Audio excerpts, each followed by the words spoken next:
আজকে সকালে আমি খাচ্ছি আম দিয়ে পান্তা। আম দিয়ে পান্তা খেতে আমার বেশ ভালো লাগে। আমগুলো ভীষণ মিষ্টি ছিল। আসসালামু আলাইকুম, সবাই কেমন আছেন? আশা করছি সবাই অনেক অনেক অনেক ভালো আছেন। আমিও কিন্তু আলহামদুলিল্লাহ অনেক ভালো আছি।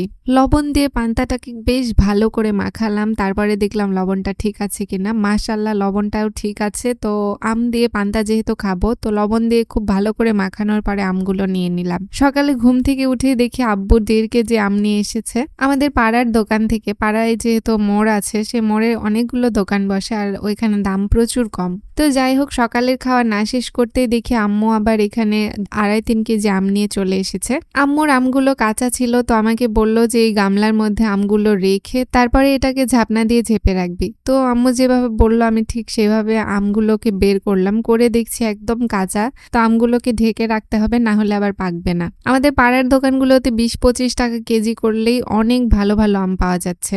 নওগাঁ বলে কথা, নওগাঁতে তো আমের রাজধানী, এখানে আম ভীষণ কমে পাওয়া যায়। এইবার আমাদের গাছে আম ধরেনি তো কি হয়েছে, কিনেই খাওয়া হচ্ছে মাশাআল্লাহ। তো এভাবে আমি আমগুলোকে ঝেপে খাটের নিচে রেখে আসলাম। এই যে দেখেন আমার কত স্বপ্নগুলো এখানে বস্তাবন্দি হয়ে পড়ে আছে। স্বপ্ন বলছি কি কারণে? হ্যাঁ, জানতে পারবেন। অবশ্যই আপনাদেরকে আজকে জানাবো কেন বললাম যে আমার স্বপ্নগুলো এই বস্তাগুলোর মধ্যে আছে। ক্লাস 5 থেকে ইন্টারমিডিয়েট পর্যন্ত সমস্ত বই, সমস্ত নোটস আমি এই বস্তাগুলোর মধ্যে খুব যত্ন সহকারে রেখেছিলাম। গতানুগতিকভাবে বিসিএস পরীক্ষা দিব এই জন্য।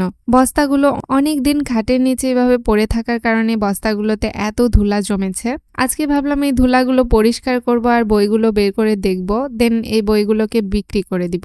এখন সবার একটাই মাথা ব্যথা, আমি এত মেরিটোরিয়াস স্টুডেন্ট, এত ভালো ছাত্রী ছিলাম, তারপরে আমি কেন চাকরি করব না, কেন বিসিএস পরীক্ষা দিব না, কেন আমি চাকরির পড়াশোনা করছি না, এটসেট্রা এটসেট্রা। দেখেন, আমার জীবনের সিদ্ধান্তটা কিন্তু একেবারে আমার হাতে। আমি চাকরি করব নাকি বিজনেস করব নাকি অন্য কিছু করব, এটা ডিসাইড করার ক্ষমতাটা কিন্তু আমার আছে, অন্য কারণেই। কিন্তু আমাদের এই বর্তমান সমাজের অবস্থা এমন যে আপনি সরকারি চাকরি না করলে বা বিসিএস না পেলে আপনি এই সমাজে মানুষ বলেই গণ্য হবেন না। আপনাকে যদি সমাজে বেঁচে থাকতে হয় তাহলে বিসিএস ক্যাডার হতেই হবে। ছোটবেলা থেকে অনেক মেরিটোরিয়াস স্টুডেন্ট ছিলাম, পড়াশোনায় বেশ ভালো ছিলাম, যে কারণে আব্বু আম্মুর ভীষণ শখ ছিল, স্বপ্ন ছিল যে আমি বিসিএস দিব, বিসিএস ক্যাডার হব, বড় সরকারি চাকরি করব, তাদের মেয়ে তাদের মুখ উজ্জ্বল করবে। যেমনটা বাবা মার ধ্যান ধারণা থাকে আর কি, ঠিক তেমনই আমার বাবা মারও চাহিদা আমার ওপরে ছিল। কিন্তু বড় হওয়ার সাথে সাথে মন মানসিকতা আমার চেঞ্জ হয়েছে। আমি আমার নিজের সিদ্ধান্তগুলো নিতে শিখেছি,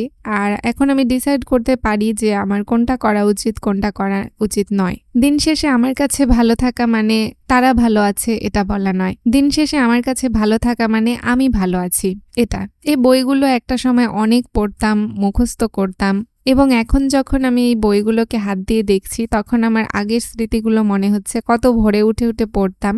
ইন্টারমিডিয়েটে তো প্রচুর পড়াশোনা করতে হয়েছে, এসএসসিতে প্রচুর পড়াশোনা করতে হয়েছে। তো বইগুলোতে আমার একটা মায়া আছে, একটা ভালোবাসা আছে। বইগুলো কাউকে দেইনি, খুব যত্ন সহকারে রেখেছি যে এগুলো আমার পরে কাজে লাগবে। কিন্তু এটা জানা ছিল না যে এই বইগুলো একবারে শের দরে বিক্রি করে খাবো। এখানে যতগুলো বই দেখছেন আমার উচ্চতার সমান হয়তো বা হবে না, কিন্তু এই বইগুলো একটা সময় আমার মুখস্থ ছিল এবং এই সবগুলো বিদ্যা আমার মাথার মধ্যে আছে।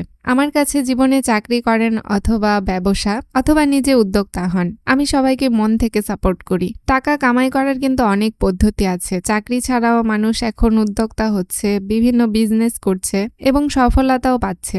আমার মতে স্কিল বাড়ানোটা জরুরি। পা থেকে মাথা পর্যন্ত বইগুলোকে আমি আসলে আমার হাইটের অনুযায়ী পরিমাপ করছিলাম। তো যাই হোক, বইগুলো অনেক হয়েছে এখানে। 2 বস্তা বই বলে কথা, অনেক তো হওয়ারই কথা। এগুলো হচ্ছে আমার স্বপ্নের বই, আমার স্বপ্ন। এখন এগুলোকে শের দরে বিক্রি করব। তো যাই হোক, ওইদিকে বইগুলো সাইড করে রেখে এসে এইদিকে দেখছি যে আম্মু হাঁসের মাংস বের করেছে। আজকে আমাদের হাঁসের মাংস রান্না করা হবে, আর সঙ্গে আছে চালের রুটি। সকাল থেকে বাইরে প্রচন্ড বৃষ্টি হচ্ছে, আর বৃষ্টির দিনে এরকম হাঁসের মাংস চালের রুটি খাওয়ার কিন্তু মজাটাই আলাদা। বৃষ্টির কারণে আমাদের চুলা কিন্তু নষ্ট হয়ে গিয়েছিল। দেখেন আম্মু কত সুন্দর করে চুলাটা লেপে পুছে রেখেছে। চুলা কখনো আমার আম্মু নোংরা হতে দেয় না। আর হাঁসের মাংস রান্না করার জন্য একটু সয়াবিন তেল, একটু সরিষার তেল মিক্স করে দিল, না হলে হাঁসের মাংসটা মজা লাগে না। আমার কিন্তু হাঁসের মাংস খেতে বেশ ভালো লাগে, আমার আম্মুও অনেক পছন্দ করে, কিন্তু দীর্ঘদিন থেকে অ্যালার্জির জন্য আমরা খুব একটা হাঁস খাই না। কিন্তু এখন ভাবছি যে যেটা খেতে ইচ্ছে হয় সেটাই খাবো, পরে যা হয় দেখা যাবে। ওষুধ তো এমনিতেও খেতেই হবে যদি অ্যালার্জি হয় বা কাশি হয়, সর্দি হয়। আমার একটু ডাস্ট অ্যালার্জির জন্য আরকি প্রবলেম। এছাড়া আমার কোনো সমস্যা আর নেই। মাশাআল্লাহ চুলাটা খুব ভালো জ্বলেছে আর এরকম খড়ির চুলাতে মাংস রান্না করলে অনেক মজা লাগে। প্রেসারে শিশ দিয়ে নিলে মাংসটা তাড়াতাড়ি সেদ্ধ হয়ে যায়, কিন্তু আজকে আম্মু কয়রাতেই রান্না করছে। কয়রাতে রান্না করলে একটু বেশি মজা লাগে। আস্তে আস্তে নাড়াচাড়া করে যত ভাজাভাজি করে মাংস রান্না করা হয়, মাংসের স্বাদটা কিন্তু ততটাই বেশি হয়। তো এখানে সব মশলা দিয়ে নেড়ে চেড়ে আম্মু ঢেকে রেখেছিল। তারপরে কিছুক্ষণ পরে দেখলো মাংস থেকে পানি বের হয়েছে। এই পানির মধ্যে এখন একটু নাড়াচাড়া করেই আলু ছেড়ে দেওয়া হলো। আজকে আমাদের যেহেতু মাংস কম, তো আমরা একটু আলু দিচ্ছি, কারণ 2 বেলা তো আমাদের পোষাতে হবে। মধ্যবিত্ত পরিবার মানেই এক বেলা ভালো খেলে পরের বেলা পোষানোর খাবার খেতে হয়। জানি না আব্বু আম্মুর জন্য কত কি করতে পারবো, তবে আমার মনের মধ্যে অনেক শখ আছে, অনেক স্বপ্ন আছে। আপনারা সবাই আমার জন্য একটু দোয়া করবেন যেন আমার মনের স্বপ্নগুলো আমি পূরণ করতে পারি। আম্মু আটা সেদ্ধ করে দিল আর আমি এখানে রুটি বানাতে বসেছি আমার রুমে। বাইরে বৃষ্টি হওয়ার কারণে আকাশটা অনেক মেঘলা আর এই জন্য রুমগুলো অনেক অন্ধকার হয়ে আছে, কিন্তু আমার রুমে কিন্তু 24 ঘন্টায় আলো থাকে।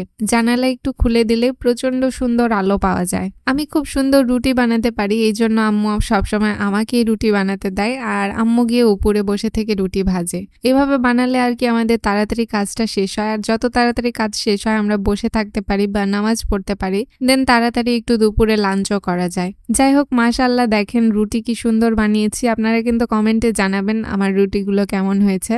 আপনারাও কিন্তু আপনাদের মাকে বা আপনাদের যদি শাশুড়ি থাকে তাকে হেল্প করবেন, কারণ বাসার কাজে একজন আরেকজনকে হেল্প করলে কাজটা অনেক সুবিধা হয় এবং তাড়াতাড়ি শেষ হয়ে যায়। আমার আম্মুর তো বয়স আর কম হলো না, যাই হোক অনেকই হয়েছে, তো আম্মুকে আমি প্রতিটা কাজে একটু করে হেল্প করার চেষ্টা করি। তো আমার মতো যারা লক্ষ্মী মেয়েরা আছেন তারা একটা লাইক করবেন এবং একটা কমেন্ট করবেন। চালের রুটি বানানো কিন্তু ভীষণ টাফ, বাট আমি এটা অনেক ছোটবেলায় শিখেছি। আমার আম্মু আমাকে নিজ হাতে ধরে চালের রুটি বানানো শিখিয়েছে।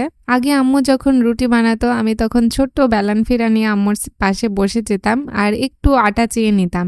মানে চাওয়ার সাহস হতো না, আম্মুর দিকে তাকিয়ে থাকতাম, তখন আম্মু এমনিতে একটু আটা কেটে আমার হাতে দিত। আমি তখন কি যে খুশি হতাম এটা আপনাদেরকে বলে বোঝাতে পারবো না। সেই আটা দিয়ে আমি একটু ট্রাই করতাম রুটি বানানোর আম্মুর মতো। তো এরকম করতে করতে আম্মু একবার যখন আমি ক্লাস 3-তে পড়ি তখন আমাকে রুটি বানানো শিখিয়েছিল। তো এই যে দেখেন আমাদের হাঁসের মাংসটা কিন্তু রান্না করা হয়েছে, অনেক সুন্দর স্মেল আসছে তরকারি থেকে। আর এই যে চালের রুটি, যখন এই চালের রুটি বানাতে যায় আমার ফ্ল্যাশব্যাকটা মনে পড়ে, আমার অতীতটা মনে পড়ে যে আম্মু আমাকে কত সুন্দর করে চালের রুটি হাত ধরে বানানো শিখিয়েছিল। আর আপনারাও কিন্তু আপনাদের মেয়েদের সাথে এইরকমই আচরণ করবেন।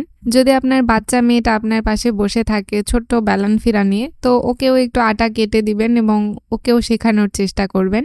এতে করে কিন্তু ছোট থেকেই সে কাজ শিখতে পারবে এবং কাজের প্রতি যত্নশীল হতে পারবে, আর পাশাপাশি আপনাকেও একটু হেল্প করতে পারবে। আমাদের সমস্ত রুটি ভাজা শেষ, এখন দুপুর হয়ে গেছে, আমরা খেতে বসেছি। আমি 1 প্লেট হাঁসের মাংস নিয়ে নিলাম আর এই যে চালের রুটি। মাশাআল্লাহ চালের রুটিগুলো অনেক সুন্দর হয়েছে আমাদের। শেষের 2-1টা একটু পুড়ে মানে লাল হয়ে গেছে, পড়েনি, হালকা হালকা লাল হয়েছে, কিন্তু খেতে মাশাআল্লাহ অনেক দারুণ হয়েছিল। হাঁসের মাংসের সব থেকে মজার কোন জিনিসটা লাগে জানেন?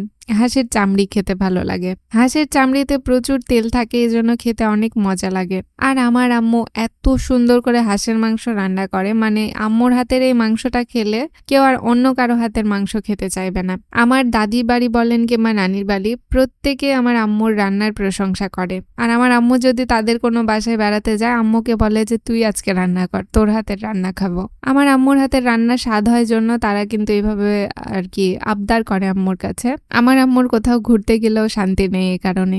আমার চাচিরাও আমার আম্মুর হাতের রান্না অনেক পছন্দ করে। আম্মু যখন দাদি বাসায় যায় তখন চাচিরা আম্মুর হাতেই রান্না করতে দেয়। আম্মুর হাতের রান্না অনেক ভালো হয়। আজকের মাংসটা যে কি পরিমাণ টেস্টি হয়েছিল এটা আপনারা না খেলে আসলে বোঝানো যাবে না। মাশাআল্লাহ অনেক অনেক অনেক মজা হয়েছিল। যদিও বা হাঁসের মাংসে আলু ভালো লাগে না, কিন্তু আজকে মোটামুটি ভালোই লাগছে। মাংস যেহেতু আজকে আমাদের কম ছিল তো একটু আলু দিতে হয়েছে পোষানোর জন্য।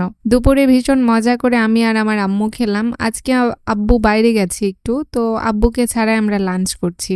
আপনারা কারা কারা হাঁসের মাংস আর চালের রুটি পছন্দ করেন কমেন্টে কিন্তু আমাকে অবশ্যই জানাবেন। আমি তো হাঁসের মাংস ভীষণ পছন্দ করি, আমার আম্মুও ভীষণ পছন্দ করে হাঁসের মাংস খেতে। চালের রুটিগুলো একদম নরম তুলতুলে হয়েছিল আর প্রতিটা রুটি ফুলকো ফুলকো টাইপের হয়েছিল। আর কে বানিয়েছে এটা তো দেখতে হবে, আমি চালের রুটি বানিয়েছি তো ভালো তো হতেই হবে। মাশাআল্লাহ, অনেক অনেক অনেক মজা লাগছিল।